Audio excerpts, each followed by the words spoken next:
Alors, nous voici à voir les 14 stations du chemin de croix.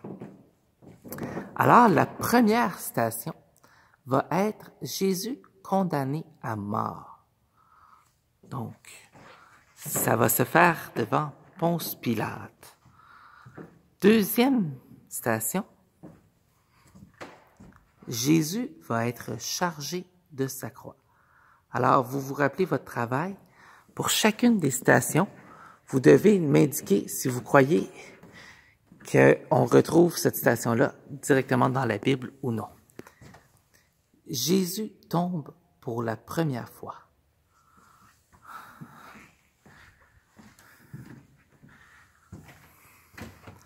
Quatrième station, Jésus rencontre sa mère.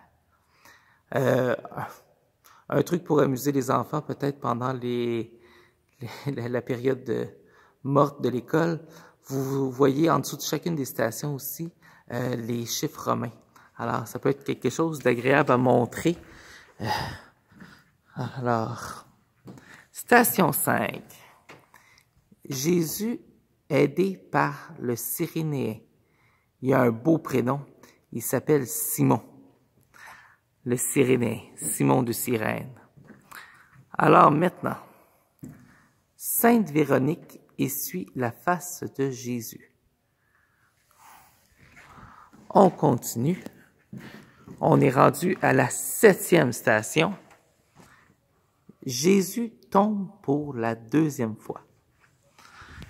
Alors, je ne sais pas si vous avez bien noté chacune des stations. Alors, je dois me déplacer de l'autre côté de l'église. L'idée d'un chemin de croix, c'est qu'il y avait véritablement un cheminement. On bougeait, on marchait, et ça nous aidait à essayer d'intégrer ce que pouvait avoir vécu le Christ dans sa marche avec la croix jusqu'au mont Golgotha où il a été crucifié. Donc, Jésus console les saintes femmes. Donc, Jésus console les femmes de Jérusalem. Vous allez voir, selon la version du chemin de croix, le titre va changer légèrement. Donc, Jésus tombe pour la 3e fois.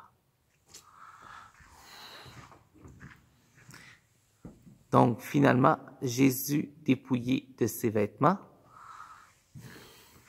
Finalement, on est rendu à 10. Là, on est rendu à 11. Jésus est cloué à la croix. 12.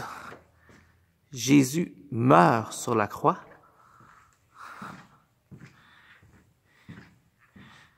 13. Jésus est descendu de la croix. Et finalement, 14. Jésus est mis au tombeau.